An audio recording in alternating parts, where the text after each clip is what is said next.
Every secret has a shadow. Welcome to Unknown Suspect. Support us by liking the video and subscribe. Also, don't forget to tell us in comments, where are you listening from? Let's dive into mystery. Murder between the margins. Chapter 1. A quiet room, a loud end. Hercule Poirot disliked disorder. He disliked it in rooms, in thoughts, and most particularly in holidays. His decision to spend a fortnight at Bramwell House had been guided by a promise of calm regularity. Good food, served on time, intelligent conversation in measured doses, and an absence of emotional excess. Bramwell House, with its white painted windows and restrained Georgian symmetry, suggested precisely that. It stood a short walk from the sea at Deal, removed from the wind yet close enough to catch the clean salt air that Poirot considered beneficial to both the lungs and the intellect. The house belonged to Mrs. Eliza Harcourt, a woman of distinction in the publishing world, whose reputation for discernment was matched only by her intolerance for foolishness. Poirot had met her years earlier at a literary dinner in London. She had spoken to him with brisk admiration and, to his mild amusement, had once described detective fiction as useful if done properly. When her invitation arrived, neatly handwritten, punctual and precise, Poirot accepted with pleasure. The household was small. Mrs. Harcourt disliked crowds and preferred what she called select company. There were 4 guests in total, besides Poirot himself. On the evening of his arrival, they gathered in the drawing-room before dinner, the fire lit though the weather scarcely required it. Mr. Julian Morrow sat slightly apart, thin fingers folded together, his eyes restless. He was a man of 50, once Mrs. Harcourt's business partner, now something less clearly defined. Poirot observed him quietly. A nervous man, he decided. Nervous, but not foolish. Miss Clara Dent, Mrs. Harcourt's secretary, poured tea with brisk efficiency.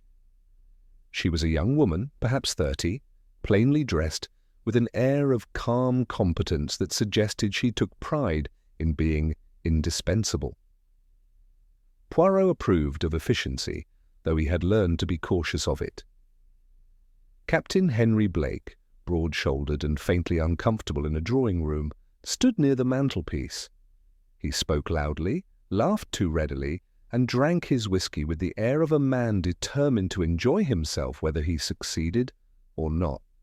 Mrs. Vivian Lowe, elegant and watchful, observed them all from a low-backed chair. Her novels were known to Poirot by reputation, if not by choice. She possessed, he noted, the eyes of someone accustomed to measuring reactions. Mrs. Harcourt entered last. She was a tall woman, erect despite her years, with iron-grey hair arranged with care. Her voice, when she spoke, was calm and decisive. "Dinner in 10 minutes," she said. "Mr. Poirot, I trust the journey did not exhaust you?" "On the contrary, madame," Poirot replied, bowing slightly. "It refreshed me. Orderly travel is most agreeable." She smiled thinly. "You will find Bramwell House equally orderly." Poirot did not doubt it. Dinner passed without incident, though Poirot noted an undercurrent of tension that did not quite break the surface. There were pauses that lingered too long, glances exchanged and quickly withdrawn. Conversation circled carefully around neutral topics until, inevitably, it approached the subject that had drawn them all there. "The manuscript," Captain Blake said, unable to restrain himself. "You've kept us in suspense long enough, Eliza." Mrs. Harcourt's expression hardened slightly. "We will speak of it tomorrow." Mr. Morrow shifted in his chair. Miss Dent's hand paused for a fraction of a second before continuing to serve. Poirot, watching closely, stored these small movements away. After dinner, Mrs. Harcourt excused herself. "I have work to finish," she said. "Good night." Poirot watched her leave. A woman accustomed to control, he thought, and accustomed to being obeyed. The evening ended early. Poirot retired to his room with a book he did not read. Instead, he arranged his moustaches with care and reflected. There was, he felt, a pressure in the air, like a room closed too long. The next morning, that pressure broke. Poirot descended to the breakfast room at precisely 8:30. Miss Dent was there already, consulting a small notebook. "Good morning, Miss Dent," Poirot said. She looked up, surprised. "Oh, good morning, Monsieur Poirot. Mrs. Harcourt has not yet joined us." Poirot nodded. "She is a lady of punctual habits, yes?" "Yes, very much so." At 9 o'clock, Captain Blake arrived, cheerful and loud. Mrs. Lowe followed, composed but faintly irritated. Mr. Morrow came last, his face pale. "There must be some mistake," he said. "She's never late." Miss Dent rose. "I'll check." She returned minutes later, her composure cracked. "Mrs. Harcourt is in the library," she said. She isn't responding." They followed her down the corridor. Poirot walked last, his steps measured, his eyes already alert. The small library lay at the back of the house, overlooking the garden. It was a room of careful order, shelves labelled and dusted, a writing desk aligned with the window, a single armchair placed precisely opposite. Mrs. Harcourt sat at the desk. At first glance, she appeared merely to be resting. Then Poirot saw the stillness. She had fallen forward slightly, one hand resting on an open manuscript. A porcelain teacup stood beside her, untouched. Her face was calm, too calm. Captain Blake swore softly. Mrs. Lowe turned away. Miss Dent stood frozen. Poirot approached quietly. He did not touch the body. He looked. There was no sign of struggle, no disturbance, no obvious cause of death. "How long has she been here?" Poirot asked, gently. I don't know," Miss Dent replied. "She came in after dinner." Poirot nodded. He noticed the manuscript beneath her hand. Typed pages, neatly stacked, margins wide and empty. He also noticed something else. The room smelled faintly of paper and polish, but not of tea. The doctor arrived later and spoke of the heart. Poirot listened politely. But even then, standing in that quiet room, Poirot knew that the end had not been loud at all. It had been silent. And silence, he knew, often concealed the most deliberate acts of all. Chapter 2. The Manuscript and the Circle. By mid-morning, Bramwell House had lost its sense of measured calm. Though no voices were raised and no one hurried openly, an invisible tremor ran through the rooms, as if the walls themselves were holding their breath. Mrs. Eliza Harcourt's body had been removed to the downstairs bedroom, the library door closed with quiet finality, yet her presence lingered everywhere, in the ordered furniture, in the ticking clocks, and most of all, in the minds of those she had left behind. Hercule Poirot seated himself in the drawing-room, choosing a chair from which he could observe without appearing to do so. His hands were folded neatly over his walking-stick. To an untrained eye, he looked merely reflective. In truth, his thoughts moved with precise purpose. The local inspector had been sent for, but until his arrival, Poirot had gently suggested that everyone remain together. It was advice rather than command, delivered with such politeness that no one thought to refuse. Miss Clara Dent stood near the window, her posture correct, her face carefully composed. She held herself like a woman determined not to invite questions. Captain Henry Blake paced the rug, stopping occasionally to stare at the closed library door. Mrs. Vivian Lowe sat with her ankles crossed, gloved hands resting in her lap, her expression thoughtful rather than distressed.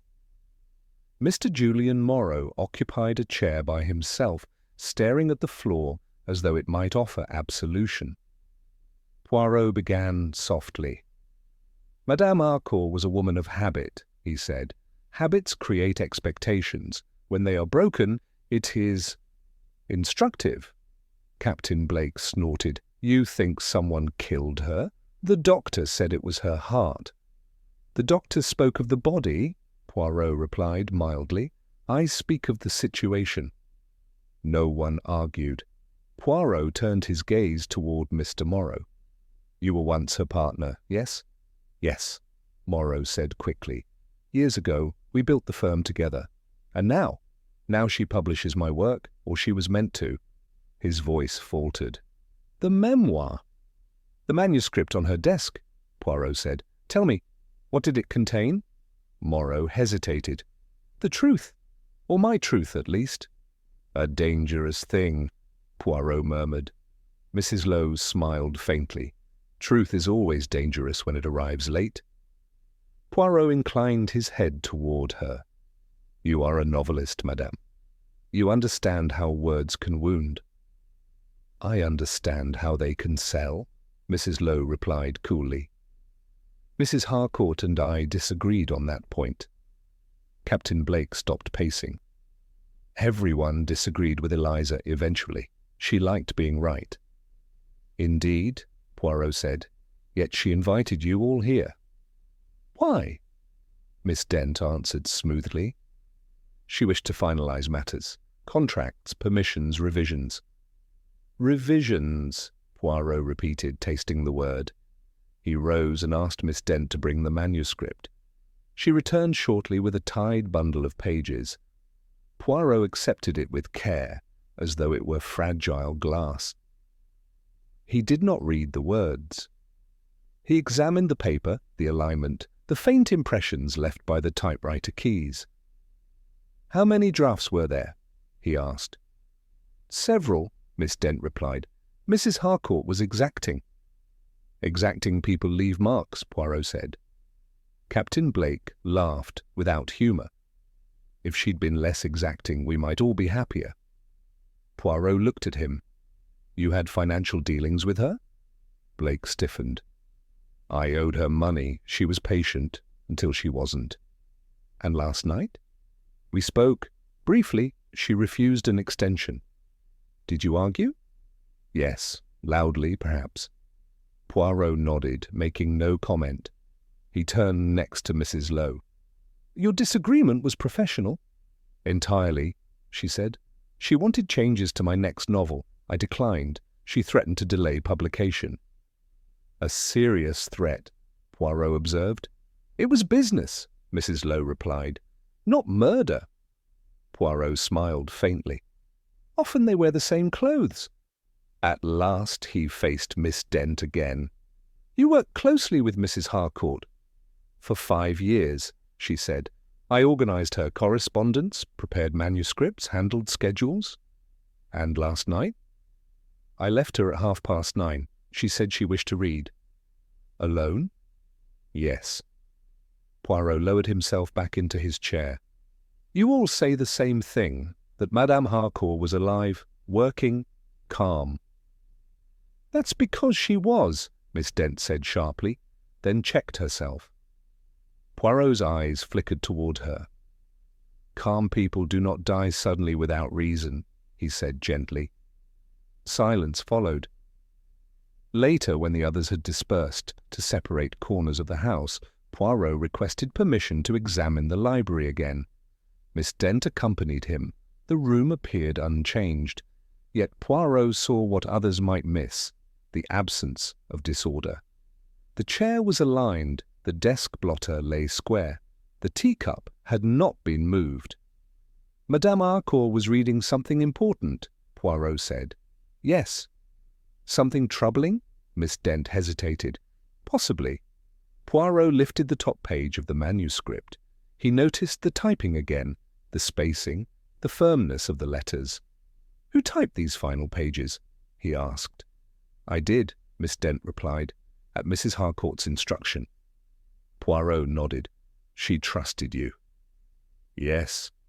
Trust, Poirot reflected, was a dangerous instrument. As they left the room, Poirot paused at the threshold. He looked back once more, not at the body, but at the desk. Miss Dent, he said quietly, did Madame Harcourt ever annotate while reading? Always, she replied without thinking. She used red pencil. Poirot thanked her and walked away. That small answer settled itself in his mind like a seed. He did not yet know what shape it would take, but he was certain it would grow. For now the circle of suspects remained intact. Each had motive, each had opportunity, and each believed perhaps that the truth was safely hidden between the lines. Poirot smiled to himself. The lines, he knew, were exactly where one must look. Chapter 3. The Weight of Small Things. The inspector arrived shortly before noon, bringing with him a faint smell of damp wool and official authority. Inspector Reeves was a careful man, neither dull nor imaginative, and he listened with polite attention when Poirot offered his services. The arrangement suited them both. Reeves would handle procedure, Poirot would consider the human element. While the police set about their work downstairs, Poirot requested permission to speak with the household individually once more, not as suspects, he assured them, but as observers of a woman they had all known. The distinction was slight, yet important. People answered differently when they believed themselves to be witnesses rather than accused. His first conversation was with Mrs. Vivian Lowe. They spoke in the smaller sitting room, where the light fell gently through lace curtains. Mrs. Lowe removed her gloves with deliberate care, laying them beside her. "You are wondering why I am so calm?" she said. Poirot inclined his head. "I observe, madame. I do not accuse." "Good," she replied, "because grief is not always noisy." Poirot agreed. He asked her to describe Mrs. Harcourt as she had been during the past week. "Alert," Mrs. Lowe said. "Sharper than usual. She was excited by something, though she pretended otherwise." Excited or troubled? Both, perhaps. She believed she had uncovered something final. Poirot leaned forward slightly. "Final?" Mrs. Lowe smiled thinly. She liked conclusions. Poirot thanked her and allowed her to go. He made a small note, anticipation. Captain Blake proved less composed. The captain had retreated to the garden, where he smoked furiously and watched the sea as though daring it to answer him. Poirot approached quietly. "You disapprove of waiting," Poirot remarked. Blake exhaled smoke. "I disapprove of being thought a murderer." Poirot nodded. "Then tell me what weighs on you." Blake's jaw tightened. Money, always money. Eliza knew that. She enjoyed knowing it. "And yet she invited you here." Blake shrugged. "She enjoyed watching people squirm." "Did she threaten you?" "No, she didn't need to. She simply waited." Poirot studied him. A man who feared exposure, yes, but also one accustomed to confrontation. Not a subtle mind. Next came Mr. Julian Morrow. Morrow sat alone in his room, papers scattered across the bed, as though he had attempted to distract himself with organization, and failed. He looked up anxiously when Poirot entered. "She was going to destroy me," he said, without preamble. Poirot raised an eyebrow. Strong words. "She held my past in her hands, every mistake, every compromise. She said it was time people knew." "And you?" "I begged her to delay, just a little." Poirot regarded him thoughtfully. "You begged?" Morrow flushed. "Yes." "Begging is honest," Poirot said quietly. "But desperation sometimes borrows darker methods." Morrow shook his head violently. "I would never have harmed her." Poirot did not contradict him. At last there was Miss Clara Dent. She received Poirot in the corridor outside the library, declining his suggestion of a more comfortable room. "I prefer to stay close to my work," she said. Poirot studied her face. It was pale but controlled. She reminded him of a well-trained clerk, accurate, restrained, efficient. "You worked very late with Madame Harcourt this past week," Poirot said. "Yes, she asked for revisions." Did she explain why? She said errors had been made. Poirot smiled faintly. Errors are rarely accidental. Miss Dent met his gaze. She trusted me to correct them. Trust, Poirot repeated softly. He did not question her further. Instead, he returned to the library alone. The police had finished their examination, but the room retained its quiet intensity. Poirot stood for some time without moving, allowing the details to speak to him. The light through the window, the placement of objects, the almost ceremonial neatness. He noticed the chair more closely now. It had not been pushed back. Mrs. Harcourt had not risen suddenly. She had remained seated. Poirot examined the manuscript again. The final pages still troubled him. They felt wrong, not in content, which he still avoided reading fully, but in presence. They sat too lightly, as though they had arrived late. He lifted one page carefully and held it to the light. There, faint impressions beneath the typing. Older words erased or overwritten. Someone had removed something. He replaced the page with care. Poirot then turned his attention to the teacup. It had been moved to the kitchen and washed, but Poirot had already taken note of its original position. He asked the housemaid a gentle question. "Did Madame Harcourt drink her tea at once?" "No, sir," the maid replied. "She often forgot it." Poirot nodded. That aligned with his thoughts. What struck him most, however, was not what had been used, but what had not. No poison bottle, no broken vial, no bitter taste, no sudden distress. This had been a patient act. That evening, Inspector Reeves shared preliminary findings. There was no evidence of violence, no obvious toxins. "It looks natural," Reeves said. Poirot smiled politely. "Appearances are most useful when they mislead." Reeves sighed. "You have something, Poirot?" "I have impressions," Poirot replied. "They are like footprints on polished floor, visible only at a certain angle." As night fell, Poirot returned to his room. He arranged his belongings carefully, then sat by the window and thought.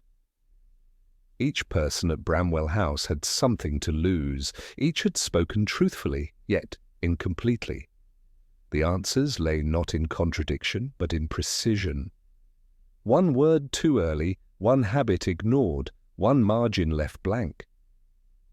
Poirot closed his eyes. The crime, he believed, was already complete long before Mrs. Harcourt sat down to read. The final act had been merely the consequence. And consequences, Poirot knew, always revealed the mind that set them in motion. Chapter 4. Words that arrive too soon. The rain began in the early hours of the morning, a steady, patient fall that softened the outlines of Bramwell House and blurred the garden paths into dark ribbons of earth. To Hercule Poirot, the sound was comforting. Rain had a way of encouraging reflection. It slowed the world to a pace suitable for thought. Breakfast was a subdued affair. Conversation, when it occurred at all, moved cautiously, as though each word might slip and betray its owner. Poirot listened more than he spoke. He noted who buttered their toast without appetite, who drank tea too quickly, and who avoided looking at the empty chair that had once belonged to Mrs. Harcourt.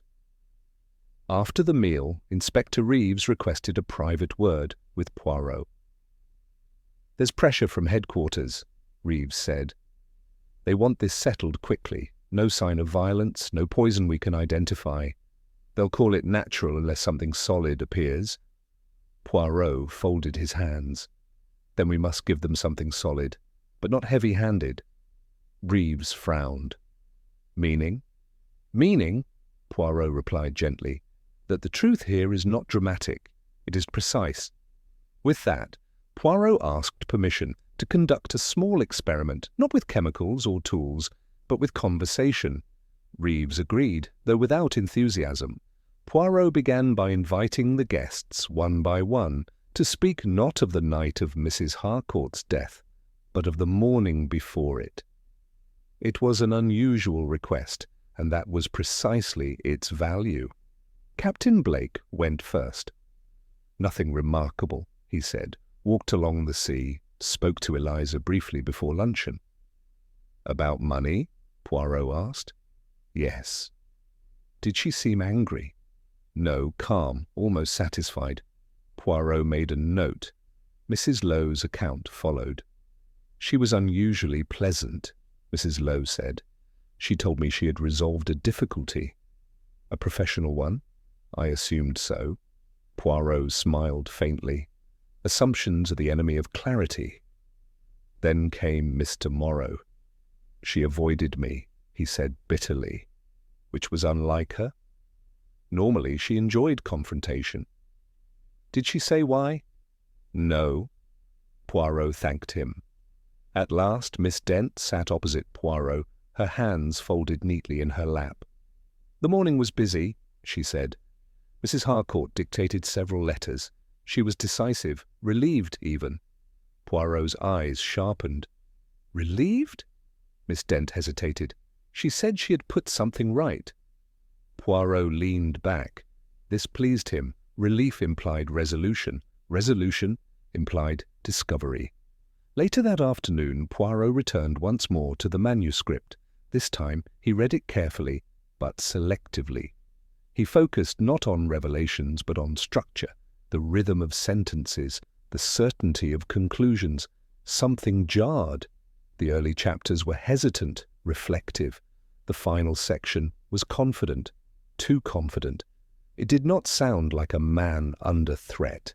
It sounded like a document cleaned of danger. Poirot closed the folder and sat quietly. Miss Dent entered without knocking, a tray in her hands. "Tea, Monsieur Poirot," she said. "You looked in need of it." Poirot thanked her warmly. As she poured, he watched her movements. They were efficient, exact, familiar. "You have done this often," he remarked. "For Mrs. Harcourt, many times." "And did she ever comment on the way you prepared it?" Miss Dent smiled briefly. "She preferred it strong, but she rarely drank it while working." Poirot nodded. "A habit is a form of truth." She paused, then said, "You think her habits matter more than her enemies?" "I think," Poirot replied, "that habits are more reliable witnesses." Miss Dent left. Poirot did not touch the tea. That evening Poirot invited Inspector Reeves to join him in the library. "Look around," Poirot said. "Well, what do you see?" Reeves shrugged. "A tidy room, a desk, shelves?" "Exactly," Poirot said. "Too tidy?" Reeves frowned. "You've said that before." "Yes, but now I can explain it." Poirot gestured to the manuscript. "Mrs. Harcourt annotated everything. She argued with texts. She corrected them. She left her mark. And here, on the final pages, there is nothing. No notes, no objections, no irritation." Reeves considered this. "Maybe she agreed with it?" Poirot shook his head gently. "She agreed with nothing entirely. That was her nature." Poirot walked to the window. "Someone wanted those pages to appear final, complete, unquestionable." Reeves's eyes narrowed. "You're suggesting falsification." "I am suggesting anticipation," Poirot replied. "Someone knew what she would object to and removed it first." Reeves was silent. That night, Poirot did something unexpected. He asked Miss Dent to bring him the earlier drafts of the memoir. She complied, though her expression was guarded. Poirot compared them slowly, line by line, chapter by chapter. There it was. A name appeared in an earlier version, a minor figure, a facilitator, someone who arranged letters, altered accounts, smoothed transactions. In the final version, the name was gone. Poirot closed the folder quietly. The next morning, he addressed the household once more. "I have learned something important," he said pleasantly. Mrs. Harcourt discovered an alteration, not merely in words, but in meaning. Captain Blake shifted uneasily. Mr. Morrow looked hopeful. Mrs. Lowe watched keenly. Miss Dent did not speak. Poirot continued. When a person believes they have corrected the past, they grow careless. They assume the danger has passed. He smiled sadly. That is when it is closest. As the rain eased outside, Poirot felt the case turning beneath his hands, not toward resolution, but toward exposure. The truth had not shouted, it had whispered, and it had spoken too soon. Chapter 5. The Dangerous Comfort of Assumptions. The fifth day at Bramwell House dawned with deceptive clarity. The rain had passed, leaving the sky pale and washed clean, as though the world had decided to begin again without acknowledging what had happened within the house. Sunlight touched the windows and crept across the carpets, illuminating corners that had previously remained unnoticed. To Poirot, such light was not reassuring. It exposed too much, and yet never quite enough. Inspector Reeves arrived early, carrying with him a sheaf of papers and a mood of cautious impatience. "We've interviewed everyone again," he said. "Their accounts are consistent. No one saw anything. No one heard anything. No trace of poison we can identify. The doctor still favours natural causes." Poirot listened without interruption. When Reeves finished, he nodded. "Yes," Poirot said. "Consistency is most comforting." Reeves looked at him sharply. "You don't sound convinced." "On the contrary," Poirot replied. "I am convinced that consistency is the problem." Reeves sighed. "Everyone can't be lying." Poirot smiled faintly. "I do not believe they are." This answer puzzled the inspector, but Poirot did not explain. Instead, he asked for time alone with the house records, appointments, correspondence, and recent financial notes. Reeves agreed reluctantly. Poirot spent the morning in the small study adjoining the library, surrounded by ledgers and neatly filed letters. Mrs. Harcourt, he discovered, had been meticulous to the point of severity. Every decision had been recorded, every discussion summarized in her firm hand. One letter caught his attention. It was recent and unsent, addressed to Mr. Julian Morrow. It spoke of corrections made and a final reckoning. The tone was calm but unmistakably resolute. Poirot folded the letter carefully. So, Mrs. Harcourt had believed matters settled. That belief, Poirot reflected, had given her peace, and peace, in this case, had been fatal. At luncheon, Poirot observed the others quietly. Captain Blake spoke more freely than before, encouraged perhaps by the sunshine. Mr. Morrow appeared lighter, almost hopeful. Mrs. Lowe was absorbed in a book, though Poirot noticed she did not turn a page for some time. Miss Dent moved among them with her usual efficiency, collecting plates, making notes, ensuring everything proceeded smoothly. Her calm was remarkable. After the meal, Poirot approached Captain Blake. "You seem more at ease today, Captain," he remarked. Blake shrugged. "What's done is done. They can't hang us all." Poirot studied him. "You assume the danger has passed?" Blake hesitated. The inspector seemed satisfied. Poirot nodded. Assumptions can be very comfortable. Later, Poirot sought out Mrs. Lowe in the garden. "You are writing again?" he observed, gesturing toward her notebook. "Yes," she replied. "Tragedy sharpens the mind." "And does it clarify it?" She smiled. "Only in fiction." Poirot considered her words. "In reality, madame, tragedy often clouds judgment, particularly when one believes oneself safe." Mrs. Lowe's smile faded slightly. "Are you suggesting someone here is not safe?" Poirot did not answer directly. "I am suggesting that relief can be premature." That afternoon, Poirot invited Miss Dent to join him in the library. She accepted without protest, seating herself neatly across from him. "You have served Mrs. Harcourt faithfully," Poirot began. "Yes." "You knew her habits better than anyone." Miss Dent inclined her head. "You must have known," Poirot continued gently, "how she reacted when she discovered an error." "She disliked carelessness." "And dishonesty?" Miss Dent's fingers tightened briefly. "She had no patience for it." Poirot nodded. "And yet she was calm on her final evening." "Yes." "Why?" Miss Dent hesitated. "She believed the problem resolved." Poirot smiled. "Exactly." He rose and crossed to the shelves. "When people believe a threat removed, they relax. They stop defending themselves." Miss Dent said nothing. Poirot returned to his chair. "Tell me, Miss Dent, did Madame Harcourt ever doubt your loyalty?" "No," Miss Dent replied firmly. Poirot inclined his head. "That is what made it possible." Miss Dent's eyes flickered, but she maintained her composure.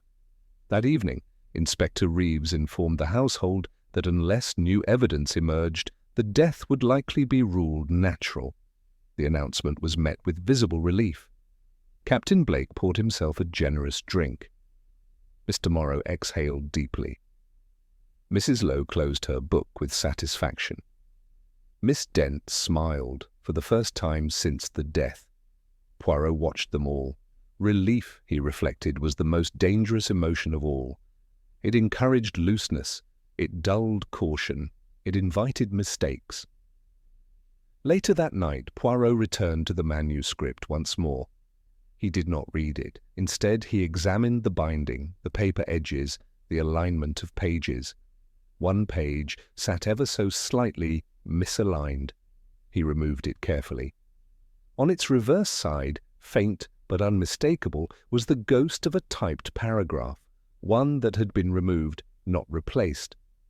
Poirot closed his eyes briefly. The circle was tightening now. The assumptions were shifting.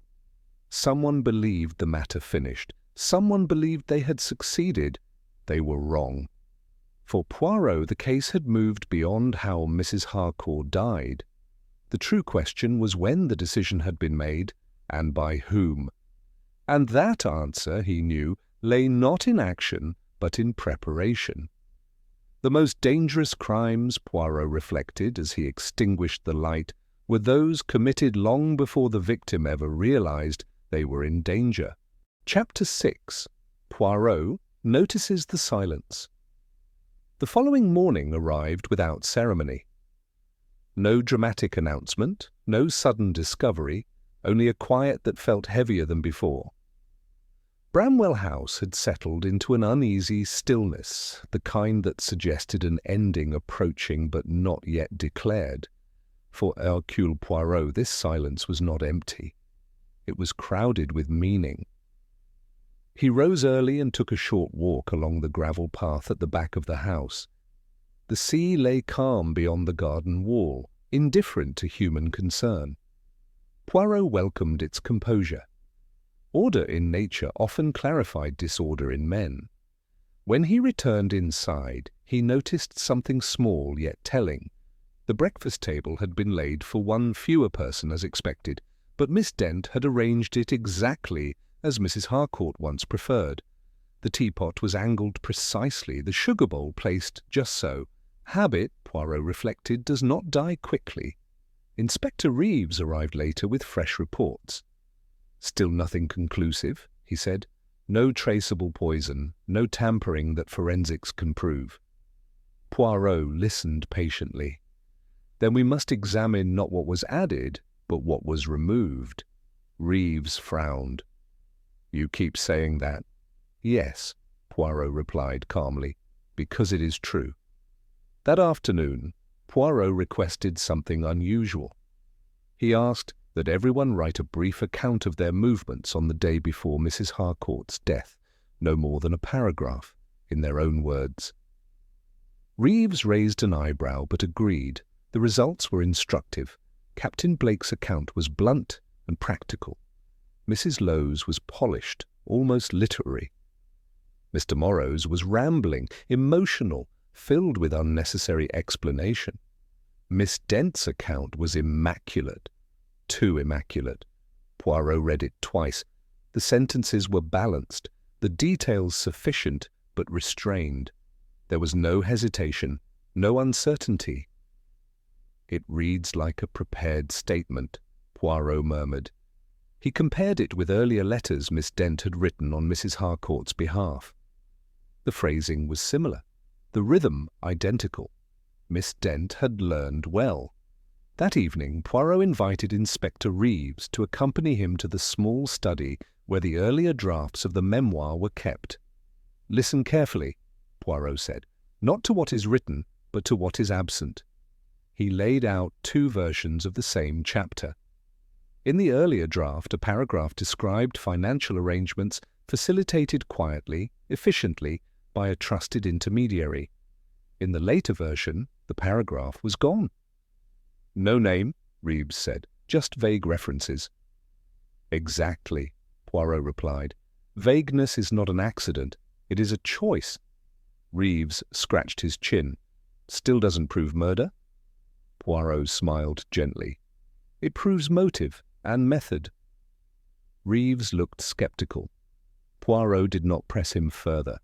Instead, Poirot did something unexpected. He stopped questioning.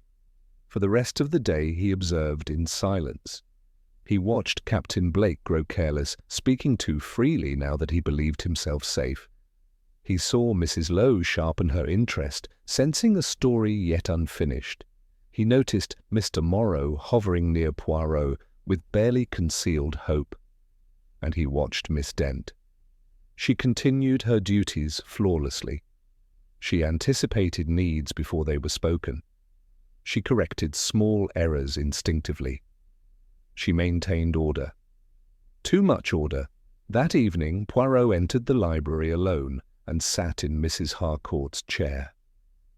He allowed himself to imagine her final moments, not emotionally, but practically. She had believed matters settled. She had sat down calmly. She had begun to read. Poirot looked at the desk. Where was the red pencil? He searched carefully. Drawers, shelves, the small pot that once held writing tools. The pencil was gone. Poirot closed his eyes briefly. Mrs. Harcourt would never have read without it. Never.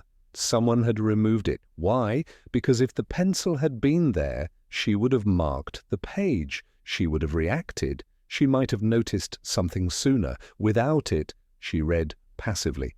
Poirot's mind moved swiftly now. The murder was not an act of violence. It was an act of management. Later that night, Poirot asked Miss Dent a simple question as she passed him in the corridor. "Do you know where Madame Harcourt's red pencil is?" Miss Dent did not answer at once. I assumed it was misplaced," she said finally. Poirot nodded. Assumptions again. He let her go. That pause, just a fraction too long, confirmed what Poirot already knew. The silence was complete now, the preparation finished, the confidence established. All that remained was the reckoning. Poirot returned to his room and began to plan, not the discovery, but the revelation. For Poirot believed firmly that truth, when delivered correctly, had a moral weight of its own. It must be presented clearly, logically, and without cruelty. The silence in Bramwell House deepened as night fell, and in that silence Poirot heard the final answer take shape within his little grey cells. Chapter 7. The Lie. Hidden in plain English.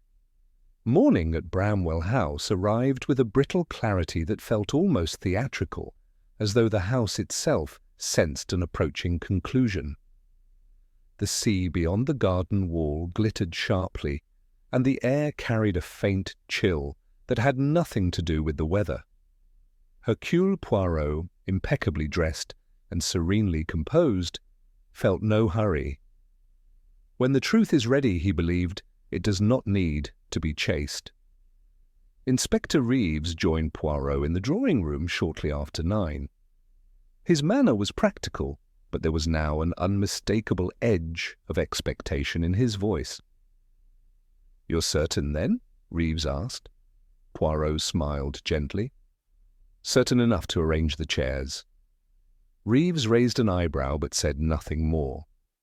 At Poirot's request, the household assembled once again. Captain Blake arrived first, confident and almost jovial. Mrs. Vivian Lowe followed, observant as ever, her eyes flicking briefly to Poirot's face. Mr. Julian Morrow came last, visibly tense, his hands clasped together as though in prayer. Miss Clara Dent entered quietly and took her place near the door. Poirot surveyed them all with calm interest. "I will not detain you long," he said pleasantly. "What remains is not discovery, but understanding." Captain Blake shifted his weight. "You've said that before." "Yes," Poirot replied, "but now it matters." He turned toward Inspector Reeves. "Tell me, Inspector, what conclusion is currently favoured?" Reeves cleared his throat. "Natural causes. No proof otherwise." Poirot nodded. "A sensible conclusion, but let us examine the reasoning behind it." He addressed the group. Madame Harcourt was healthy, disciplined, exact. She believed her affairs settled. On her final evening, she showed no distress. Mr. Morrow swallowed. Mrs. Lowe watched intently. Poirot continued. "We therefore assume her death was sudden and unavoidable. Yet assumptions, as we have seen, are comforting things." He walked slowly toward the table where the manuscript lay. "This document," he said, "is central. Not because of what it reveals, but because of what it conceals." Captain Blake frowned. "You're talking in riddles." Poirot smiled. "Then allow me to simplify." He lifted a page. Earlier drafts of this memoir contained a reference to an intermediary, someone who handled correspondence, arranged payments, smoothed transactions. He let the silence stretch. That reference was removed. Mr. Morrow looked startled. "I didn't remove it." Poirot inclined his head. "I know." Mrs. Lowe spoke softly. "Then who did?" Poirot turned toward Miss Dent. "Someone with access, someone trusted, someone skilled in revision." Miss Dent's face remained composed, but her hands tightened at her sides. Poirot went on. "This person believed that by removing their name from history, they could remove themselves from danger." Captain Blake laughed nervously. "You're suggesting editing is murder?" Poirot's eyes were kind but firm. "No, I am suggesting that editing prepared the murder." He addressed the group again. "Madame Harcourt discovered the alteration. That discovery gave her relief, because she believed the matter resolved. She believed the danger past." Mr. Morrow nodded slowly. "She did seem calmer." "Exactly," Poirot said. "Calm enough to lower her guard." Poirot then produced a small object from his pocket, a red pencil. Miss Dent inhaled sharply. "I found this," Poirot said, "in the waste bin of the small study, broken cleanly in two." He placed it on the table. "Madame Harcourt never read without this pencil. Never. Its absence mattered." Miss Dent's voice was steady, but faint. "What does that prove?" "That someone did not want her to react too soon," Poirot replied. "Someone wanted her to read quietly, passively." Inspector Reeves leaned forward. "You're saying the manuscript itself was the method?" Poirot nodded. "The pages were treated with a substance, colourless, tasteless, slow-acting, not enough to alarm, enough to ensure a peaceful end hours later." Captain Blake swore under his breath. Poirot turned fully to Miss Dent now. "You knew her habits better than anyone," he said gently. "You typed the final pages, you removed the references, you removed the pencil, and you believed, once the death appeared natural, that the danger was over." Miss Dent said nothing. Poirot continued softly. "Your mistake was linguistic." She looked up sharply. "You described the manuscript as unfinished. before anyone else had seen the final page. You wrote your account too cleanly, too perfectly. You believed precision would protect you. Her composure faltered, just slightly. Inspector Reeves rose. "Miss Dent—" Poirot lifted a hand. "Please, let her speak." Miss Dent's shoulders sagged. When she spoke, her voice was quiet but clear. "I corrected what needed correcting," she said. "She would have ruined me. Years of quiet work, gone. I only wanted time." Poirot nodded sadly. "But you took more than time." She closed her eyes. "I never meant to kill her," she whispered. Poirot's voice was gentle. "That is the danger of preparation. Once it is complete, it demands its ending." Inspector Reeves stepped forward. Miss Dent did not resist. As she was led away, Poirot remained still. The others stood in silence, the truth settling among them like dust after a fall. Poirot straightened his cuffs. "One must never underestimate," he said quietly, "the power of small changes, a missing word, a removed line, a silence where there should be a mark." He looked toward the window where the sea rolled on, indifferent and eternal. "The truth," Poirot concluded, "was hidden in plain English all along." And with that, the case stood ready for its final reckoning. Chapter 8. Poirot explains everything. The drawing-room felt altered now, as though the truth itself had rearranged the air. Chairs stood where Poirot had asked for them, but their purpose had changed. They were no longer for speculation or comfort. They were for understanding. Inspector Reeves remained near the door, his notebook closed at last. Captain Blake sat heavily, staring at the carpet. Mrs. Vivian Lowe watched Poirot with an expression of professional admiration, mixed with unease. Mr. Julian Morrow looked as though a great weight had been lifted from his shoulders, though guilt still lingered in his eyes. Poirot waited until the silence had settled properly. He believed silence, like punctuation, must be placed with care. "You will forgive me," he said at last, "if I explain, not to accuse, but to conclude. A mystery, like a sentence, must end correctly, or it leaves discomfort behind." He turned slightly, clasping his hands behind his back. Madame Harcourt was not murdered in a moment of passion. There was no argument, no raised voice, no dramatic gesture. That is why the case seemed so ordinary. Captain Blake let out a humorless laugh. "Ordinary nearly got us all sent home." "Indeed," Poirot replied, "because ordinary crimes rely on extraordinary assumptions." He began at the beginning, but not the beginning the others expected. Miss Dent did not decide to kill Madame Harcourt on that final evening. The decision was made much earlier, when she altered the manuscript. Mr. Morrow stirred. Poirot acknowledged him with a small nod. The memoir, as originally written, contained references that exposed a series of quiet deceptions, nothing violent, nothing theatrical, but enough to destroy a career built on discretion. Mrs. Lowe murmured, "Editing as self-preservation." "Precisely," Poirot said. "Miss Dent believed that if the references disappeared, the danger would disappear with them, and for a time she was correct."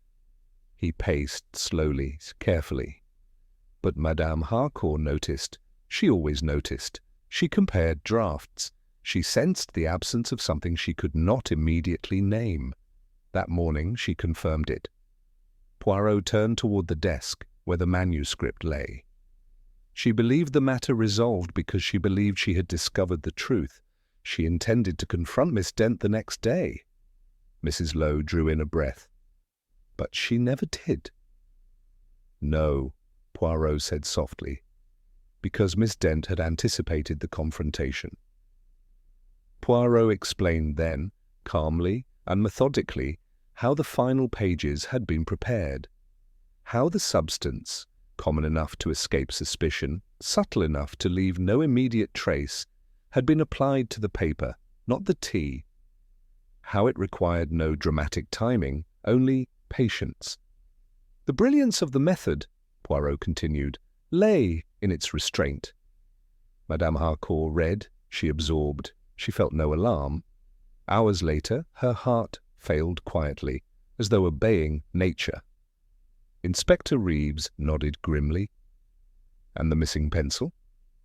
A necessary precaution, Poirot replied. With her red pencil in hand, Madame Harcourt would have reacted, marked the page, paused, perhaps summoned Miss Dent sooner.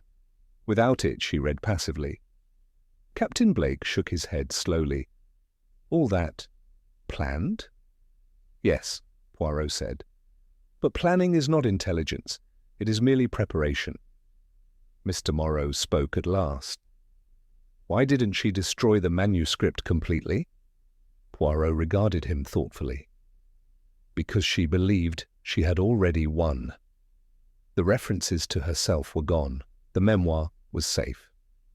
She thought survival sufficient. Poirot's voice softened. That is where she misunderstood Madame Harcourt and herself. Mrs. Lowe leaned forward. Then what gave her away? Truly? Poirot smiled faintly. Language. They all looked at him. Miss Dent spoke too precisely, he said. She described the manuscript as unfinished when it was not. She wrote her account as though it were to be archived. She answered questions as though editing reality. He paused. And most importantly, she relaxed. Captain Blake frowned. Relaxed? Yes, relief betrays itself. Others remained tense. Miss Dent grew lighter. She smiled when the death was nearly ruled natural. She believed the silence permanent. Poirot inclined his head toward Inspector Reeves. Silence, however, is never permanent. It only waits. The inspector closed his notebook at last. You're certain the evidence will hold? Poirot nodded. The drafts, the paper treatment, the removed tools, the linguistic slips, they align. Not dramatically, logically. There was a long pause. At last, Mr. Morrow rose. I owe you my life, he said quietly. Poirot shook his head. No, monsieur, you owe it to truth, however late. Mrs. Lowe smiled wryly. I should write this one carefully. Poirot returned the smile, though there was little humour in it. Be kind, he said. This was not a story of evil genius. It was a story of fear and of believing oneself clever enough to manage it. Outside, the sound of the sea drifted faintly through the open window. Life, indifferent and continuous, went on.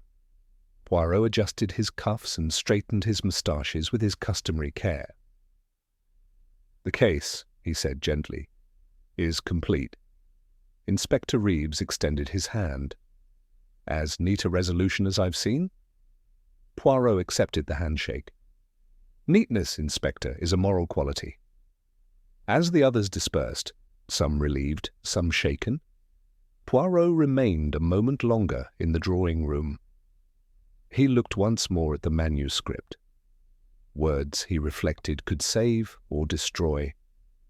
They could hide truth or reveal it. But they always left traces for those who listened closely enough. Gathering his hat and gloves, Hercule Poirot prepared to depart Bramwell House. Order had been restored, not by force, but by understanding. And for Poirot, that was always the most satisfying conclusion of all.